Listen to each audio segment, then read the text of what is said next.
JD. Ang kwentong ito ay hango sa totoong buhay. Mula ito sa isa nating kabayan na itago na lamang natin sa pangalang Jeffrey. Taong 1990, Cebu. Natural kapag nakatira sa probinsya ang samot-saring nakasanayan na dapat sinusunod. Kabilang na dito ang paniniwala kapag maglalagay ng walis tingting sa likuran ng pintuan, imposibleng makapasok ang aswang sa tahanan. Namulat si Jeffrey sa paniniwalang ito dahil mula bata hanggang sa magkaedad, ito ang pinaka-importanteng gamit ni Lolo Igoy. Mula sa paglilinis hanggang depensa sa aswang, walis tingting ang gamit-gamit ng matanda. Pero ang nakakamangha sa lahat, ang pagsingit nito sa gamutan. Sa katunayan, isa ring albularyo si Lolo Igoy. Hindi man maramihan ang nagpapakonsulta, kahit papano may naniniwala sa kakayahan. Sa taong ito, ilang pasyente ang lumapit na nakaranas ng yanggaw. Hindi madali ang pakikipaglaban, lalo na aswang ang pinag-uusapan. Si Lolo Igoy lang din ang kinilala sa lugar na gumagamot ng yanggaw. Marami ng albularyo at manggagamot pero ang matanda ang maalam sa paglunas. Pare, ipapasa ko na sa iyo yung pasyente ko ha. Sa akin humingi ng tulong eh. Ano bang laban ko sa yanggaw? Hindi naman ganun kataas ang kaalaman ko para puksain ang sumpa ng aswang. Tulungan mo naman ako. Wika ni Mang Odek. Alam mo talaga na hindi ako tatanggi sa ganyang usapin. O siya, ako nang bahala. Matapos ang usapan, tinawag si Jeffrey para ihanda ang mga gamit. Dadayo sa kabilang bayan para gamutin ang pasyente. Kagaya ng nakasanayang dalahin, bayong na pinaglagyan ng mga kagamitan at walis tingting. Tahimik na sumunod sa naunang matanda. Mabilis ang lakad pero naalerto nang umatungal bigla. Kapag ganito na ang kilos, aasahan na may nagpaparamdam. Bagyang lumapit ang binata, kinilabutan na rin sa paligid. Kasalukuyang sumusot sa daan na nasa kalagitnaan ng kakahuyan. Bawat kaluskos na papalingon, pero kaagad nagbigay ng babala si Lolo Igoy. Huwag mong pansinin. Diretsong tingin. Diyan nadadali ang karamihan dahil binibigyan pa ng atensyon eh. Hayaan mo lang ang mga yan. Lalong kinilabutan ng sabihing mga. Ibig sabihin, marami sila. Naalala ang nakaraang engkwentro kung saan nakasalubong ng ilang halimaw. Gayunpaman, medyo kampante na hindi mangyayari ang kaganapan dahil terik pa ang araw. Para sa binata, walang aswang na maglalakas loob umatake sa ganitong oras. Pagdating sa tahanan ng pasyente, sumalubong ang may edad na lalaki. Nagpakilalang ama ng biktima. Nang masilayan, napailing na lamang si Lolo Igoy. Nakagapos sa higaan ang binata. Naglalaway. Blanko ang isipan. Nangangamoy langis ang katawan. Kinausap muna ang ama para malaman ang mga detalye. Pagkatapos nag-intay ng tamang oras para sa gagawing ritual. Saktong takip silim ng simulan. Nagpausok sa paligid. Nag-orasyon si Lolo Igoy. Walang ano-ano. Hinampas ng walis tingting ang mismong biktima. Humiyaw ng napakalakas at nagwala. Sa reaksyon pa lamang, masasabi ng nasasaktan. Inulit pa ang paggampas hanggang sa naduwal. Muling sumambit ng kataga. Inihip sa binata. Maya-maya pa sunod-sunod ang pagduwal hanggang sa merong iniluwa. Isang sisiw na kulay itim. Dali-daling tinali at pinuksa sa pamamagitan ng paglublob sa langis. Siniliban pagkatapos. Maya-maya pa ay nawalan ng malay ang biktima. Hayaan nating magpahinga ang bata. Hindi madali ang pinagdaanan niya. Kailangan maibalik ang lakas. Mag-iiwan ako ng gamot para may mainom siya sa susunod na mga araw. Dadalaw ako makalipas ang linggo para sa pagsusuri. At sa... Natigilan si Lolo Igoy nang may mapansin. Binuksan ang bintana. Dumako ang tingin sa partikular na bahagi. Hindi naabot doon ang liwanag ng solo. Pero para sa matanda, malinaw na nakikita ang nagtatagong halimaw. Dali-daling binitbit ang walis tingting. Pababa pa lamang ng hagdan bumibigkas na ng orasyon. Pagdating sa madilim na bahagi, maririnig ang paghataw ng walis. Sinundan ng mahinang angil. Maya-maya pa ay natahimik. Bumalik si Lolo Igoy na parang walang nangyari. Bago nilisan ang lugar, binalaan ang ama ng pasyente tungkol sa umaaligid na nilalang. Pagkatapos sa pasyenteng yanggaw, dinaanan ang kakilala. Doon nagpalipas ng gabi. Sa kalagitnaan ng pagtulog ay bumangon si Jeffrey. Dito napansin ang kaluskos sa labas. Baliwala, pero ang mahinang kaluskos, nauwi sa pag-angil at kalmot sa bubong. Walang pagdadalawang isip na ginising si Lolo Igoy. Naintindihan kagad ng matanda. Pero sa pagkakataong ito, salita lamang ang ginamit. Huwag kang magkakamali. Kilala kita. Kung gusto mo talaga ng gulo, magpatuloy ka dyan. Sinasabi ko, hindi kita bubuhayin. Kung mauunawaan mo ang punto ko, malaya kang umalis at hindi kita habulin. Sige, mamili ka. Lumakas ang angil.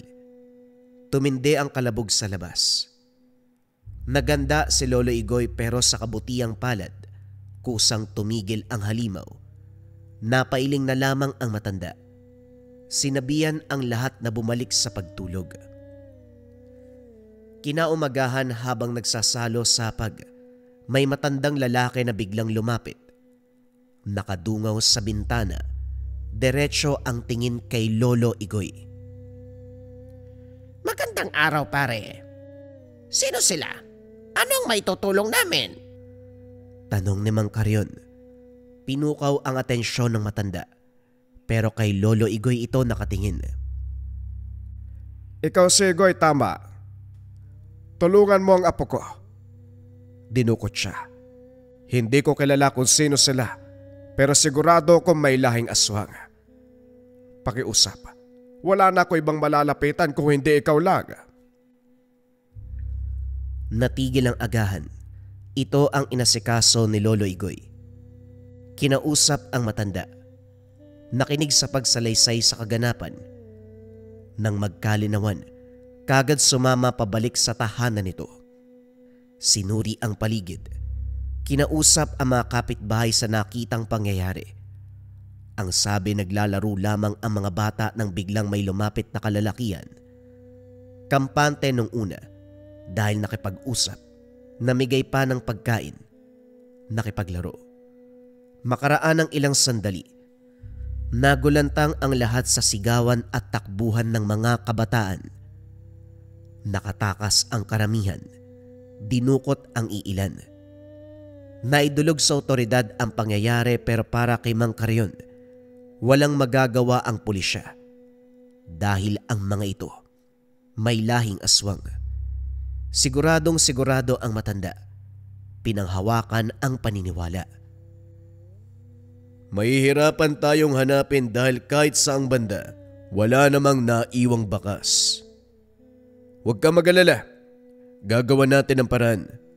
Kung tama ang hinuwa mo sa sitwasyong ito, kailangan natin ng mabisang paraan dahil hindi lang isang bata ang dinukot. Nakikiusap ako. Gawin mo ang lahat para mahanap ang mga bata. Ang apo ko, nasawi ang mga magulang doon dahil na rin sa aswang. Tapos ngayon ang bata naman. Kawawa naman. O siya, kailangan na naming umalis. Magpatuloy ka rin sa pagmamasid sa lugar. Ano man ang mapansin, sabihin mo kagad sa akin. Gagawin ko ang lahat sa abot ng aking makakaya. Pagdating ng tahanan, parehong kaso ang sumalubong. Sumadya ang kakilala na nagmula sa kanilang bayan. Dinulog ang balita kay Lolo Igoy. Umaasa na makakakuha ng tulong. Maya-maya pa may dumating na naman. Ganon din ang problema. Napailing na lamang, hindi na sana ganito kaseryoso ang pangyayari. Iba-iba man ang lugar na inatake, masasabing iisang grupo ang kalaban. Pandurukot ng kabataan ang punto. Hindi direktang nangako dahil kahit si Lolo Igoy, hindi sigurado kung malulutas ang problema. Ang hawak niya lamang ay ang sinabi ng pamilya. Pagsapit ng hapon, tinulungan ang lolo sa paghagilap ng halamang gamot. Nauna sa pag-uwi si Lolo Igoy. Naiwan sa gubat si Jeffrey. Tutok ang atensyon sa paghimay ng dahon hanggang sa naagaw ang pansin. Mula sa tahanan maririnig ang pag-angil. Inihanda ng binata ang patalim. Dahan-dahang lumapit sa kinaroroonan. Sa pag-intindi sa ingay, para itong ligaw na hayop, nagkalat ang bitag sa paligid gawa ng mga ngaso. Sa ideyang ito, hindi maiwasang matuwa dahil kilala ang mga ngaso kaya walang problema kung papakialaman. Subalit natigilan dahil hindi ligaw na hayop ang natagpuan, kung hindi isang uri ng aswang. Butot balat ang katawan, maitim, nangangamoy, may hahalin tulad sa baboy ang muka. Halimaw ang itsura, ito ang tinatawag na aswang ng kalibunan. Ang kalibunan, terminong Bisaya na tumutukoy sa kagubatan, aswang sa kalibunan dahil sa ugat lamang ito matatagpuan. Nagtataka si Jeffrey dahil tirik pa ang araw pero may aswang na lumabas. Sugatan ang tagiliran nito kung kaya't walang tigil sa pagdaing. Nagtago ito ng mabuti. Pinagmasdan ng kilos pero nang makita ang sisiw, walang pagdadalawang isip na nilisan ng binata ang lugar. Ayon sa paniniwala, isa sa pinakamahalagang bagay ng aswang ang sisiw. Ito ang nagsisilbing kinakargahan ng sumpa para makapangyanggaw. Kaya nang makita hindi nagsayang ng oras para umalis. Ibinalita kay Lolo Igoy ang nangyari. Binalikan ng gubat. May naabutang bakas ng dugo sa lupa at sa mga halaman, pero hindi matagpuan ang lungga dahil ang huling patak ng dugo paakyat na sa puno. Panahon na naman ng mga nilalang. Mula sa pandurukot, meron na naman dito. Ay nako, kapag oras ng pananalasa nila, magsasabay-sabay talaga. Magsasabay-sabay? Paano kung iisa lang yung lahing to? Malay natin yun ng dukot aswang na kalibunan. Tapos yung nakita ko isa sa kanila. Posible naman ng ganun, di ba? Malay natin. Kahit yung ginamot ko nung nakaraan, aswang sa kalibunan ang yumanggaw. Kung tama ka, isa lang ang kalaban natin. Ay nako, magmadali ka na dyan. May pupuntahan pa tayo. Muling binisita ang huling pasyente. Sa kabutiang palad tuluyan itong gumaling. Ang problema nga lang, nagrereklamo na bumalik ang aswang. Kahit ang ama nagsumbong na meron pa ring umaaligid. Dagdag pa nito, hindi naman nakakalapit sa tahanan dahil sa pangontra. Gayon pa man nakakabahala ang presensya. Sinuri ni Lolo Igoy ang lugar. Kahit saang banda may naaamoy. Mga tira-tirang samyo na naiwan sa paligid.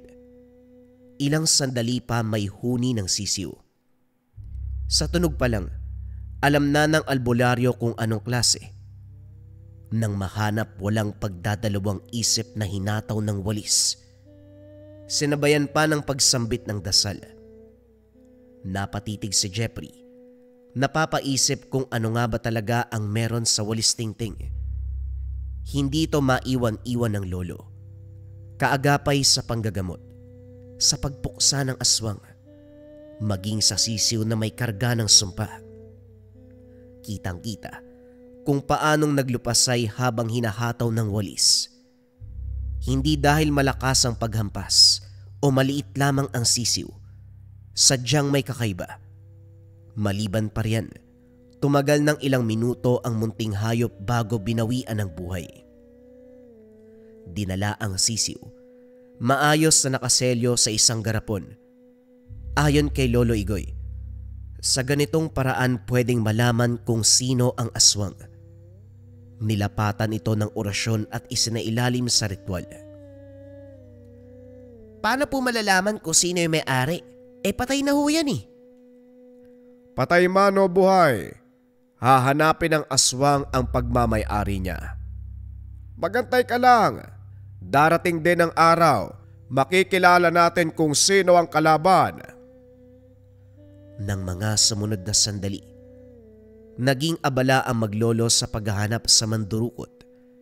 Bumalik si Mang Teban para ibalita ang bagong natuklasan. Umaaligid sa kabilang sityo ang ilan sa kalalakian. May batang dinagit. Nauna ang kapulisan pagdating sa lugar. Nagtanong-tanong, nag-imbestiga. Kaso nga lang madaling tinapos at pinagpalagay na katulad lamang ng ordinaryong dukutan. Ito naman ang pinaniwalaan ng karamihan. Hindi ako pwedeng magkamali. Yung dumukot sa apo ko, yun din ang kumuha sa bata rito. Kitang-kita ko. Hindi pa ako masyadong matanda para maisahan ang sariling paningin. Naniniwala ako sa'yo. May naaamoy akong samyo ng aswang sa lugar. Ang problema nga lang, hindi pa natin alam kung saan nagtatago. May ilang rason kung bakit nang dukot ang mga bata. Una, para makaraos sa tawag ng sikmura. Pangalawa, para yang gawin upang magparami ng lahi. Nakailang pangako ka na, Igoy. Ang sabi mo gagawa ng paraan. Pero bakit hanggang ngayon wala ka namang ginagawa? Matyagang paghihintay ang hihilingin ko, pare. Pasensya ka na. Napabuntong hininga si Lolo Igoy. Nahimigan ang pagdududa ng matanda. Para makaiwas sa anumang sagutan, nagmamadali na lamang sa pag-alis. Huminto sa tabi ng daan. Napapaisip kung paano hagilapin ang kalaban. Si Jeffrey naman, nagmasid muna sa paligid. Hindi nagtagal nasipat ang kalalakian. Natunugan ng binata dahil nang mapatingin kay Lolo Igoy. Biglang nagbago ang kilos nila. Ang mabilisang pagakbang ay bumagal. Natigil ang daldalan. Nagdadalawang isip pang dumaan sa tapat ng kinalalagyan. Lumagpas ang mga ito. Pero nang tumapat, napalingon si Lolo Igoy. Magandang hapon sa inyo, mga iho. May tatanong lang sana. Pwede ba kayo makausap kahit ilang minuto? Natigilan ang mga ito. Ni hindi nag-abalang tumingin. Naghintay si Lolo Igoy pero imbis sa paunlakan, kanya-kanya sa pagtakbo. Dito naghinala pero walang nagawa ng maglaho. Hindi na rin nagabala sa paghabol. Umuwi na para isagawa ang kasunod na hakbang sa nahuling sisiw. Nilapatan ng orasyon. Makalipas ang ilang sandali, nagbalik buhay. Mahaba-habang dasal ang kinarga. Pinakawalan at hinayaang maglakbay. Patuloy sa pagre-ritual si Lolo Igoy sa buong maghapon. At sa pagsapit ng gabi, nagulantang si Jeffrey nang bumalik ang sisiw. Sa pagkakataong ito, may nakasunod na aswang. Otomatikong kumilos si Lolo Igoy. Nilapatan ng orasyon ang walis tingting. Sinabuyan ng langis. Walang ano-ano hinataw ang aswang. Hindi pinatay. Ginawang bihag. Sa napapansin ni Jeffrey, nasa ilalim ng orasyon ni Lolo Igoy ang halimaw. Ano man ang tanong nito, Kagad na sinasagot. Hindi naglaon binunyag ang tungkol sa pagkatao. Dito na rin natunton ang kinaroroonan ng mga batang dinukot. Habang pinuntahan ng matanda, si Jeffrey ang naiwan sa aswang. Anyong tao naman, kaso nga lang hindi pa rin maiwasang matakot. Huwag ka matakot sa akin. Nakikita mo naman, di ba? Ang itsura ko ngayon ay tao. Hindi matatakpan ang itsurang yan ng pagiging aswang mo. Umamin ka nga. Anong ginawa niyo sa mga bata? Bakit kayo nandukot? Katulad ka rin ng lolo mong palatanong. Sinabi ko na ang lahat sa matanda. Huwag mo nang ulitin ang pagtatanong. Pakawalan mo ko rito. Ikakatuwa ko pa ang bagay na yan. Malinaw ang sinabi ni Lolo. Hindi ka pwedeng pakawalan. Iyo, hindi ako ang kalaban dito. Oo, miyembro ko ng angkan na nandudukot ng mga kabataan. Pero hindi nangangahulugan na ako lang ang may kasalanan. Huwag niyo akong ikulong na parang ako ang pasimuno sa lahat na nangyari. Utusan lang din ako. Ibinaling ni Jeffrey ang pansin sa ibang bagay. Hindi nais pakinggan ang sinabi ng aswang dahil kapag nagkataon ay pwedeng malinlang. Sa katunayan, ito ang aswang sa kalibunan na natagpuan nung nakaraan. Tumugma lahat ng hinala dahil kasabot ito sa grupong nandukot. Habang binabantayan, hindi matigil sa pangungumbinsi. Gustong-gustong makawala. Kung ano-anong panghikayat para lang pakawalan, kaso hindi pinakinggan ng binata. Hinayaan itong magsalita ng magsalita. Nang mapagod kusa ring huminto. Sa oras ng kainan, nagdadalawang isip bigyan ng pagkain. Bili ni Lolo Igoy pakainin ito. Sinagot ang matanda. Pwede namang gutumin dahil kalaban. Kaso mas mainam na manatiling buhay para magamit pa sa susunod na hakbang. Dahil dito, walang nagawa kung hindi pakainin. Isang kamay lamang ang kinalagan. Mahihimigan ang kagustuhang makatakas. Pero dahil sa bitbit na walis tingting, napilitang hindi gumawa ng anumang kilos. Ginawa rin itong katuwaan ni Jeffrey. Pinaramdam ang takot sa pamamagitan ng paghataw ng walis.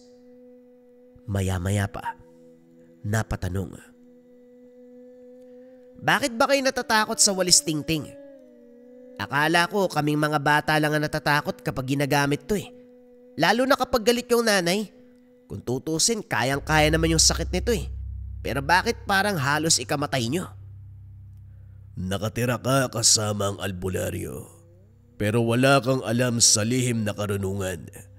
Nagpapatawa ka ba? Napabuntong hininga si Jeffrey. Binalik sa pagkakagapos. Maya-maya pa ay sumapit na ang gabi. Hindi may tago ng binata ang pangamba. Gabi na at may kasamang aswang. Mas delikado ang nilalang kapag ganitong oras. Panay silip sa labas. Nagbabaka sakaling makita si Lolo Igoy, pero walang senyales ng matanda. Hindi nagtagal, nagsimulang magwala si Danying. Umangil ng umangil. Kagad binitbit ang walis tingting. Binalaan na wag itong kumilos ng masama. Subalit umandar ang pagkaaswang. Maya-maya pa ay nagpalit ng anyo. Mabuti na lamang matibay ang lubid. Anumang pagwawala, hindi mapigtas ang tali. Lumayo ang binata na magsimulang tumalsik ang laway. Panay silip sa labas. Naghahanap ng kakilala pero wala ni isa ang duman.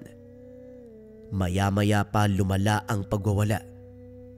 Hindi na makapag-isip ng maayos si Jeffrey sa takot. Sa kabutiang palad, natanaw si Lolo Igoy. Dali-dali itong tinawag para ipaalam ang nangyayari. Otomatikong ginawa ng matanda ang dapat. Tumahimik ang aswang. At kung lakad ni Lolo Igoy ang pag-uusapan, sa awa ng Diyos nagligtas siya ng mga bata. Kaso kinakailangang gamutin dahil lahat ng mga ito ay may sumpa. Bago yun, nilipat sa mas pulidong kulungan ang bihag. Pinagkatiwala kay Mang Karyon. Isa-isang ginamot ni Lolo Igoy ang mga bata. Sa kabutiang palad na isalba ang buhay ng karamihan. Sa kasamaang palad naman, hindi nailigtas ang iilan. Nasawi matapos sinubukang lumaban. Bangkay na ng maabutan. Inilihim din muna sa lahat lalo na sa pamilya ng mga biktima para maiwasan ang anumang hindi pagkakaunawaan. Lalo pa hindi naniwala ang mga ito na aswang ang dumukot sa mga bata. Lumipas ang ilang araw nang masiguradong ligtas na sa sumpa ang lahat, saka lang pinauwi. Bago yun, nilapatan ng orasyon para makalimutan ang lahat ng kaganapan, lalo na sa pagliligtas at panggagamot ng matanda. Pagkatapos sa mga kabataan, bihag naman ang inasikaso. Nakalaban ko ang iilan sa kauri mo, pero marami ang nakatakas sa kanila. Ilan ba kayong umaligid sa lugar? Ano ba talaga ang plano nyo? Nakita mo naman sila. Bakit mo pa ako kinakausap?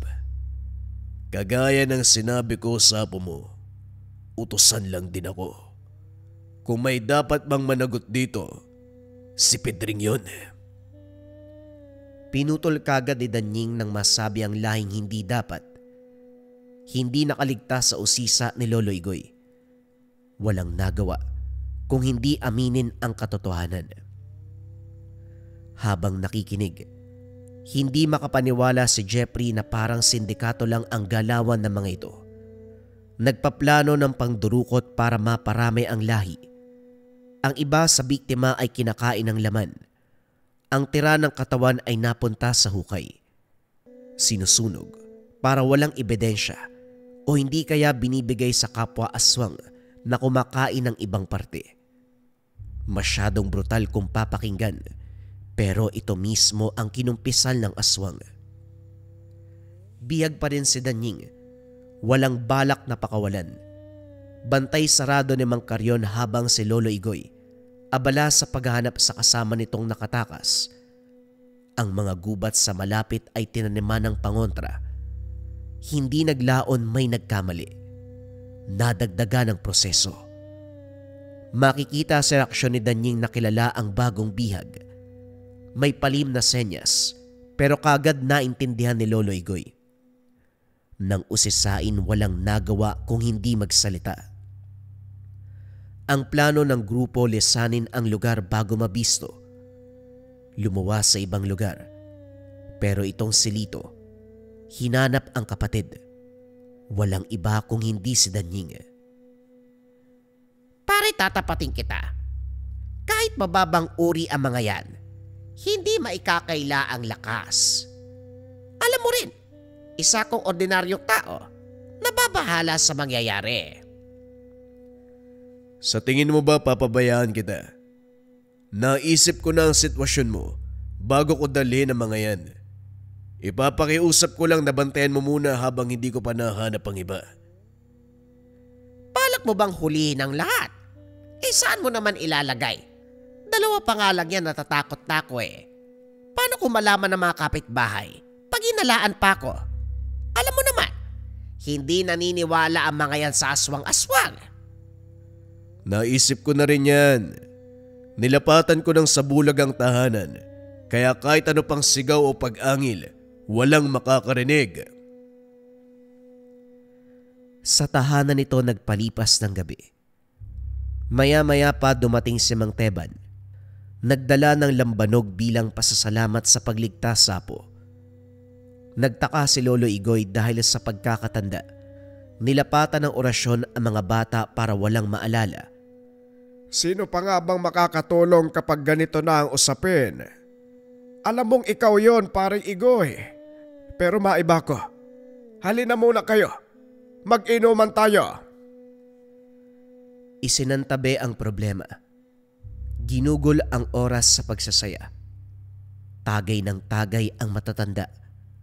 Samantalang tahimik naman na nakaiga si Jeffrey. Hindi magawang matulog sa ingay ng mga lasing. Hindi naglaon lumikha ng ingay ang silong. May tagong kwarto kung saan nakakulong ang mga aswang. Binitbit ang walis tingting. Nagmamadali sa pagbaba. Naabutan ang mga ito na nagwawala. Kaagad tumahimik ng masilayan ang walis tingting. Kaunti na lang ang kulang, papatayin talaga kita. Naiinis na ako sa walis na yan eh. Ikaw ka mong wawalisin ko. Isang ingay nyo pa. Hahatawin ko kayo nito. Kung gusto nyong mabuhay, manahimik kayo. Wala namang balak si Lolo na ikulong kayo dito habang buhay eh. Papakawalan din kayo. Hindi sumasagot ang mga ito. Pero makikita sa muka na nabuhayan ng pag-asa. Kinabukasan dumayo sa bayan para mamili ng langis. Kinuha lamang ito ni Lolo Igoy sa kakilalang albularyo. Mas mabisa ang gamit nito kung kaya't nakikisuyo. Hindi pera ang binayad kung hindi mangalikang gamot. Habang abala sa pakikipag-usap, sinamantala ni Jeffrey ang pagkakataon. Naglakbay sa kabaan ng perya. Napako ang tingin sa kumpulan ng mga bata. Dinumog ang palabunutan.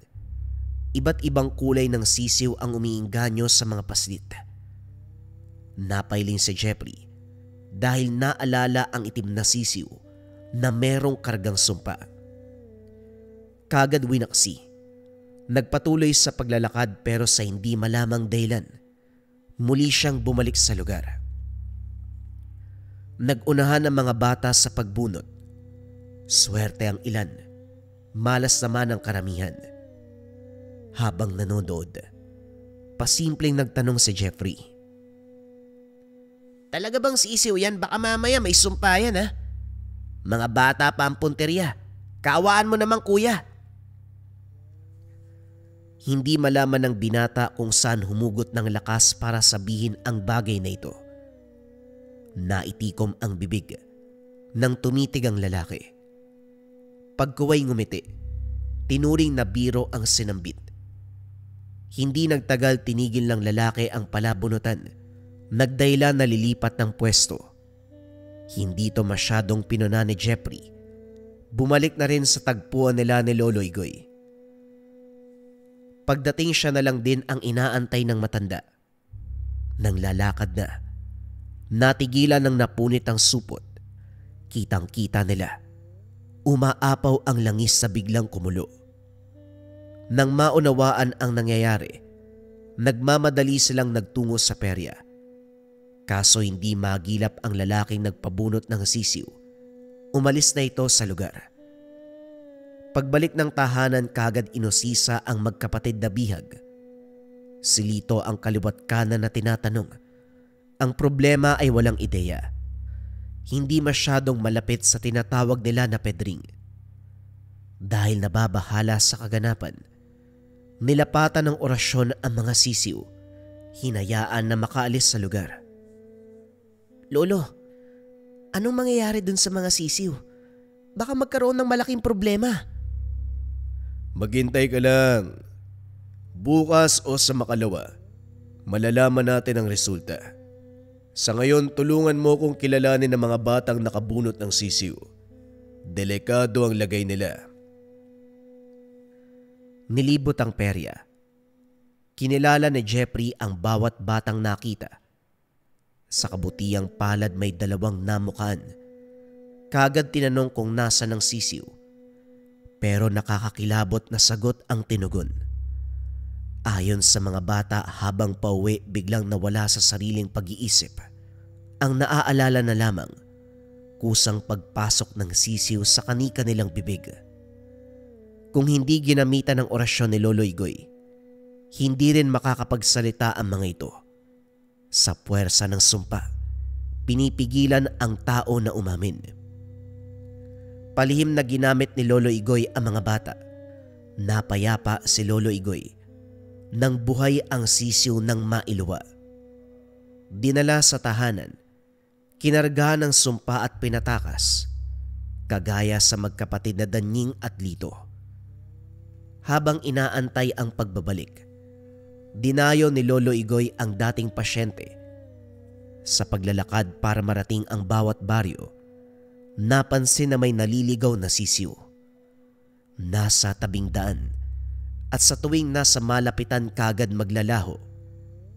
Gayunpaman, natukoy kung anong klase ng hayop ang mga ito. Pagdating sa huling pasyente, muling natigilan dahil malakas ang presensya ng aswang. Palihim na sinuri ang paligid subalit walang makita. Nagpa siyang magpalipas ng gabi para magkaalaman. Sa kwartong tinutulugan, nakaharap sa malawak na lote ang bintana. Nakasilip si Lolo Igoy sa mahabang oras habang sumasambit ng orasyon. Maya-maya pa pinatay ang gasera. Inihanda na rin ang walis tingting. Si Jeffrey na naguguluhan sa nangyayari, hindi maiwasang sumilip. Mula sa unhan, tanaw ang iilang anino ng tao. Habang humahakbang nagbago ang anyo, gumagapang sila, isa-isang naglaho. Mukhang nasa tamang lugar tayo, Apo. Nasa malapit ang kalaban. Pero, paano niyo po nalaman? Malay natin dumaan lang ang mga yon. Kabilang sa mga yon si Danying, pati na rin si Lito. Bitbitin mo ang mga gamit dahil uuwi na tayo. Nag-iwan lamang ng sulat sa may-ari ng tahanan. Nagmamadali sa pagbaybay ng daanan ang maglolo. Sa bakuran ng bahay na abutan ang iilan sa mga nilalang. Kasama sina Danying at Lito. Natukoy kagad ni Lolo Igoy ang kaganapan sa lakad ng mga ito sa isang tingin. Maya-maya pa nilapatan ng orasyon at hinataw ng walis tingting. Hindi nagtagal bumulagta ang mga ito. Nagunahan sa pag-agos ang dugo mula sa latay ng walis.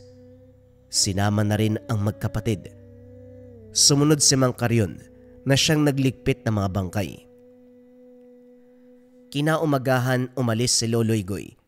Hindi pinasama si Jeffrey, kaya inabalan na lamang ng binata ang sarili sa pagtulong kay Mang Carrion. Inayos ang libingan, siniguradong hindi mahahalata ang lugar. Sa kalagitnaan, napansin ang pagbahing ng matanda. May kasamang dugo kaya nabahala. Dinala sa tahanan, binigyan ng paunang lunas, pero sa puntong ito nag-iiba si Mang Carrion. Nangihina na, para bang anumang oras pwedeng bawian ang buhay. Pinagpahinga ito at oras-oras sinusuri ang kalagayan. Maya-maya pa dumating si Mang Teban. Sa hindi inaasahan, nawalan ng malay. Naguguluhan ang binata sa gagawin. Sa kabutiang palad nakabalik si Lolo Igoy. Inuna ang kapakanan ng matatanda bago pinag-usapan ang nangyari sa lakad. Hindi madali ang pagpunta ko sa lungga ng kalaban. Wala na sila roon pero may nakausap akong tao. Isang manggagamot na matagal nang nagmamasid. Natuwa nang makita akong tinugis sa mga yon. May binahagi siya eh.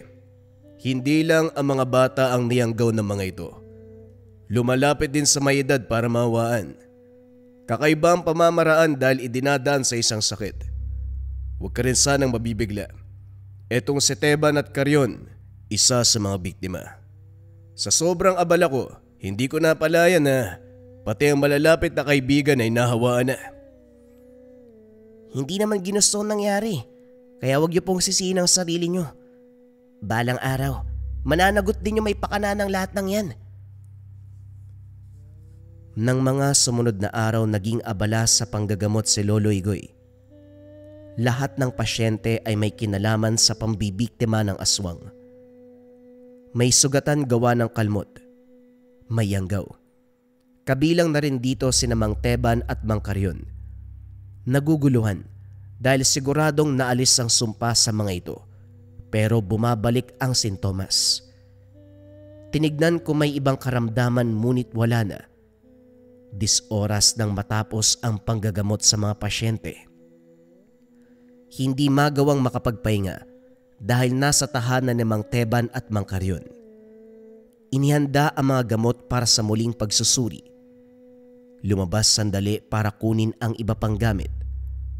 Pagbalik, laking gulat dahil isa-isang nalagutan ng hininga. Hindi napigilan ang pangyayari. Nahuli si Lolo Igoy. Hinabol ang pinagbula ng mapansin ang bakas sa hangin. Hindi nagtagal nasipat ang isang lalaki. May takip ang muka, kaya hindi namukaan. Nagpakawala ng orasyon si Lolo Igoy. Handa na sanang sumugod kaso umatake ang hindi mabilang ng mga sisiw. Naguguluhan ang matanda kung saan nanggaling. Bigla na lang itong lumitaw. Sa sobrang dami para itong kumpol ng bubuyog. Lumaban si Lolo Igoy pero naging maingat sa bawat galaw. Kaunting mali lang ay pwede siyang mawaan ng sumpa. Sa paglatay ng walis tingting, marami ang bumulagta. Kaso nga lang magbabalik buhay sa kasusugod. Maging ang albularyo natatakot para sa sarili. Hindi na kasi madadaan sa orasyon o hataw ng sandata. Sa kabutiang palad na alerto si Jeffrey sa sigaw ng matanda. Nang makita ang mga sisiw, walang pagdadalawang isip sa pagbitbit ng gasolina. Sinunog ang lugar. Sa awa ng Diyos tumalima sa apoy ang mga nilalang. Nasunog ang iilan pero marami ang nakatakas. Nako, hinay-hinay saboy. Kung makasaboy ng gasolina parang lilitsyonin mo ako Ayos din ang ginawa mo. Naitaboy ang mga peste. Yung lalaki nakita mo ba? Hindi po eh. Sigaw niyo lang ang narinig ko. Kung hindi ko pa nakilala ang boses niyo, hindi ako sasaklolo. Sino po ba ang lalaki? Sino pa nga ba? Ang aswang na amo ng mga sisiw. Sa tagal kong pakikipagsapalaran sa mga aswang, ngayon lang nakasalubong ng ganito. Sobrang dami ng sisiw ng lalaking yun. Nga ho pala, sina Mang Teban at Mang Karyon, hindi na po gumalaw. Naalala ni Igoy ang mga kaibigan ng banggitin ni Jeffrey. Nagmamadali sa pag-uwi ang dalawa. Walang nagawa. Sumakabilang buhay na ang mga ito. Naasikaso kagad ang mga katawan, kaya sinagawa na ang lamay. Habang nakatitig sa mga kabaong, lumapit ang apo ni Mang Teban. Ito ang bata na dating dinukot. Hindi inasahang makakakuha ng impormasyon sa paslit. Ang sabi niya bago magkaganon ang matanda, may nakausap itong lalaki. Sa kabila ng takip sa muka, nakilala pa rin. Ito ang nakita doon sa lugar kung saan dinala matapos madukot. Dagdag pa ng bata, marami sila. Tinakot ang lahat na gagawing halimaw. Hindi ito napansin ni Lolo Igoy nung unang pumunta sa lugar dahil nagsimula kagad ang labanan nang makita siya ng mga aswang. Sa parte naman ni Mang Karyon, walang nakapagsabi dahil wala itong pamilya. Ang napansin na lamang ni Jeffrey ang pinagbatayan. Bumalik ang maglolo sa kabilang bayan, nakiusap sa kakilala na doon magpalipas ng gabi. Ito ang lugar kung saan nasipat sina Danying at Lito. Habang nag-aantay, naunawaan ng may-ari ng bahay ang kilos, kaya naman ito na mismo ang nagsabi. Lolo Igoy, matagal na po tayo magkakilala. Ilang ulit na rin po kayong dumalaw dito sa amin kaya kahit papano, nakabisado ko na ang kilos nyo. Sa galaw nyong yan, masasabi ko may hinahanap kayo. Tungkol po ba ito sa aswang na dumudukot ang mga bata? Tama ka, Byron. Paano mo nalaman? May nakuha na ba sa lugar na ito? Wala po. Hindi naman nananalo ng kapitbahay ang mga aswang Pasensya na po kayo kung ngayon ko lang sinabi Ayoko mangialam, madadamay ang pamilya ko Kilala ko po si Pedring. Kung narinig niyo ang pangalang yan, siya ang pangulo ng grupo. Bagong lipat nga lang yan dito Pero hindi ko na makita magmula nung nakaraang linggo. Bago tinuro ang tahanan, pinaliwanag ni Byron ang sariling karanasan. Minsan ang nakasalubong pero dahil may takip sa muka, hindi makilala ang itsura. May ilang buwan na ito sa lugar. Sa napapansin ng binata madalas sa gubat at may iba pang kasama. Bukod dito, may namataang sisiw. Minsan sumusunod dito habang naglalakad. Kinalibutan nung una dahil sa mismong harapan ay naglaho. Binaliwala. Hindi nakialam sa takot na may mangyaring masama sa sarili at sa pamilya. Naunawaan ni Lolo Igoy ang punto ni Byron. Matapos makapagpasalamat, nagpaalam na rin na lumipat ng ibang tahanan. Hindi nais pang madamay. Habang naghihintay kung kailan magkakatao sa kabilang bahay, napansin ni Jeffrey ang pagiging aligaga ni Lolo Igoy. Garahe ang tinuluyan na maraming nakatambak na galon ng gasolina. Inihahanda ito ng matanda. Binudburan na rin ng langis ang walis tingting. Nilapatan ng dasal. Sumambit ng kargadong proteksyon sa hangin. Lo, paalala lang po Huwag kayo magmamadali sa pagsindi ng posporo. Talagang matutos na tayo dito. Huwag ka mag-alala. Kung may masusunog man, ang kalaban yun. Hindi tayo. Hindi na nakialam si Jeffrey. Masyadong seryoso ang matanda sa mga sumunod na sandali. Ilang sandali pa, umilaw ang kabilang tahanan. Pabor sa plano dahil nasa kalagitnaan ng bakanteng lote. Gubat na sa unahan at malayo ang mga bahay. Pasimpleng lumabas si Lolo Igoy. Isa-isang binuhos ang laman ng galon sa daanan. Bumalik ito. Sinimulan ang isang ritual. Katahimikan ang bumalot sa paligid.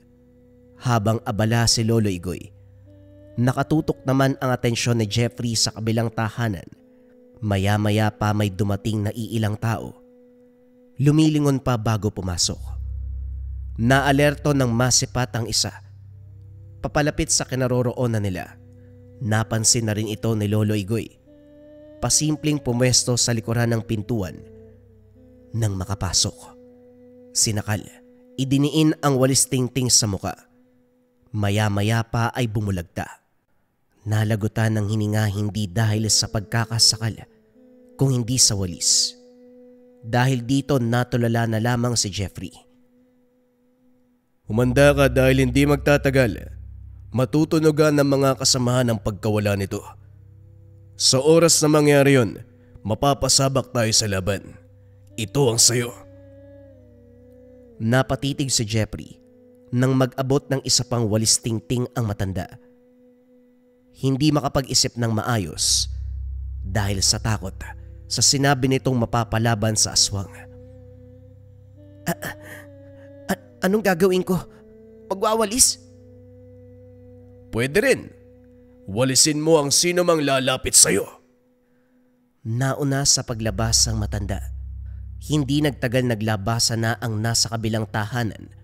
Nang mapagtantong may kalaban, otomatikong nagpalit ng anyo bilang aswang. Sabay ang pagsugod pero lahat na kontra ni Lolo Igoy. Hataw ng hataw gamit ang walis tingting. Bawat latay ay siya namang pagsigaw ng aswang. Hindi naglaon napuksa ang mga ito. Nakabulagtang nangisay. Gayunpaman hindi pa rin tapos ang laban. Hindi na ako magtataka kung paano mo kami natunton. Palagi na lang. Sa dati kong nilipatan may nanggugulo din na albularyo. Tapos dito meron din ikaw naman. Ang kaibahan nga lang, anting-anting o medalyon ang gamit nila. Pero sa'yo, walis tingting. Kakagaling mo lang siguro sa pagwawalis doon sa barangay, ano? Wika ng lalaki. Nagawa pang kutsain si Lolo Igoy. Tama ka. Nagwalis ako pero hindi daon o dumi. Mga tauhan mong winalis ko. Tignan mo sila, nakabulagta na. Siguradong tatabi ka sa kanila maya-maya lang. Hindi na rin natin papabain dahil ilang araw na akong habol ng habol sa inyo. Umabot na nga siguro ng buwan eh. Mula sa pandudukot hanggang sa paghawa sa mga may edad. Nagpaparami talaga kayo ano? Ha? Pedring? Mapapansin ang reaksyon ng lalaki nang sambitin ni Lolo Igoy ang pangalan. Gayunpaman, hindi pa rin ito nilantad ang itsura. Hindi nagtagal nagkasubukan. Sa mga unang sandali, masasabing pantay ang lakas. Naiilagan ang bawat atake. Wala ni isang tinamaan. Nagsasabayan ang bawat galaw. Kahit si Lolo Igoy ay napapailing, hindi ganito ang inasahan mula sa isang mababang uri ng aswang na para bang nagmula rin sa mas mataas na angkan. Nagpatuloy ang laban. Naging alerto naman sa lahat ng oras. Hindi nagtagal, nagawa ding kabisaduhin ang galaw ng kalaban. Maya-maya pa, lihim na sinabayan ng dasal ang paghambalos ng walis. Hangin man ang tinatamaan, lumulusot ito at dumadaplis kay Pedring. Mapapansin ang pagtigil. Nanlaki ang mga matang tumitig. Oh, bakit parang nangangatay ka sa tingin na yan? Hindi mo inasahan ano? Sinamahan ng panunodyo ni Lolo Igoy para mangibabaw ang galit. Gagamitin ang emosyon ng kalaban para talunin ito. Ito nga ang nangyari. Nagalit at basta umatake ang aswang. Malaki ang pagkakangisi ng matanda. Bumuelo at hindi pinatawad. Hinambalos ng paulit-ulit. Nanlaban pero pasuray-suray na lamang. Walang nagawa ng unahin sa paghagupit ang dibdib at muka. Maya-maya pa natanggal ang takip pero hindi pa rin mamukaan ang lala ng pagkakalatay. Sugat at dugo ang sumakop sa muka. Umalingaw-ngaw ang daing nito.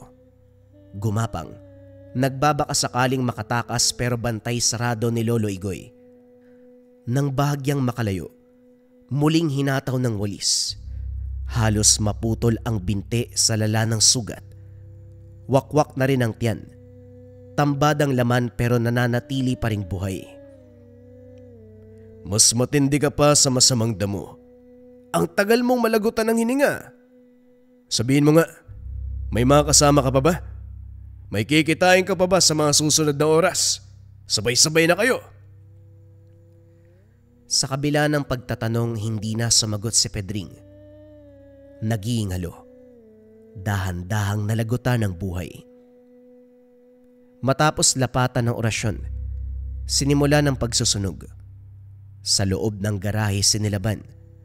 Balak pagmukaing aksidente ang nangyari. Habang pinapanood sa malayo, patuloy pa rin sa pagsambit ng orasyon si Lolo Igoy. Matagal na tapos. Namalaya na lamang nagsimula ng sumikat ang araw. Saktong naging abo ang lahat.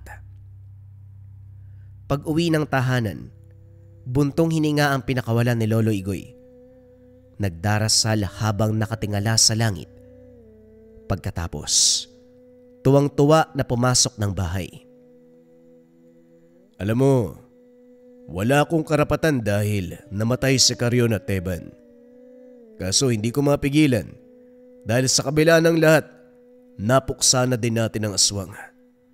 Biruin mo, ang dami na mga yun pero nagawan pa rin ang paraan. Matapang po kasi kay Lolo at isa pa. Hindi lang para sa paglinis sa bakuran ng walis tingting nyo. Nililinis din maging ang nagkalat ng mga aswang. Ganun man karami, naliligpit pa rin. Napakatindi. Kung titignan, ordinaryo lang yung mga yan eh. Ngumiti lang si Lolo Igoy. Pumasok na sa silid. Kahit sa pagpapahinga, dala pa rin ang walis tingting. Nang makapag-isa si Jeffrey, hindi pa rin mawala sa isip ang hiwagang bumabalot sa walis tingting. Marami na ang nangyari. Sa gamutan man o sa pagpuksa ng aswang, ito ang tanging panlaban ng lahat. Magtatanong lang po sana ako pero hindi naman sasagot si Lolo. Hayaan ko na nga lang. Baka balang araw malaman ko rin eh. Ibabalik na lang kita dyan. Alam kong dyan ka kinuha ni Lolo. Kausap ng binata ang walis tingting na inabot ng matanda kanina sa labanan. Ito ang walis na ilang taon nang nakalagay sa likuran ng pintuan na ayon kay Lolo Igoy, walang nilalang na makakapasok. Napatunayan na ang bisa nito. Ilang nilalang at elemento na ang pinatay. Ang isang napakalakas na tangan, ang walis tingting ng albularyo. Kabayan, nangangailangan ka ba ng depensa espiritual o baliksumpa? Narito ang Marahuyo Bracelet from Likha Merchandise. Ito yung pinakasikat na bracelet natin ngayon sa Likha. Pero bakit nga ba sobrang sikat ng Marahuyo? Ang Marahuyo Bracelet ay depensa espiritual. Kontra kulam, barang, tigalpo, palipadangin, usog, o kahit anong masamang uri ng sumpa. At yun nga mga kabayan ko, hindi lang siya natatapos bilang pandepensa espiritual. Narito din yung tinatawag nating rebuelta o baliksumpa. Kung ano yung sumpa na ibinigay sa inyo, ibabalik sa taong nagbigay. Hindi pa rin siya doon nagtatapos mga kabayan ko. Ito yung mga patotoo. Minsan ba nararanasan mo kapag natutulog ka, may mga naggagambala, nagigising ka alas 3 ng madaling araw, or meron ka mga sakit, panghihina ng katawan, sakit ng ulo na hindi nalulunasan ng mga medisina. Marami tayong patotoo sa Marahuyo. Pag hawak pa lang nila, naramdaman nila yung kilabot na pakiramdam at nawala yung mga sakit na matagal nang iniinda. Higit sa lahat, nakakatulog ng payapa. At ang pinakasikat na kwento natin mga kabayan, yung mangkukulam na narebuelta. Sa nating kabayan, sinuot niya yung Marahuyo, kinabukasan, na ospital yun ng kukulam sa kanya dahil sa rebuelta. Kung interesado ka sa Marahuyo kabayan, paki-search Likha Merchandise Marahuyo. Kasi marami ng scammers ngayon eh. Make sure dun kayo bibili sa mataas yung ratings, Likha Merchandise at maraming sold. Again, kung interesado ka, i-visit mo lang ang shop ng Likha Merchandise Marahuyo.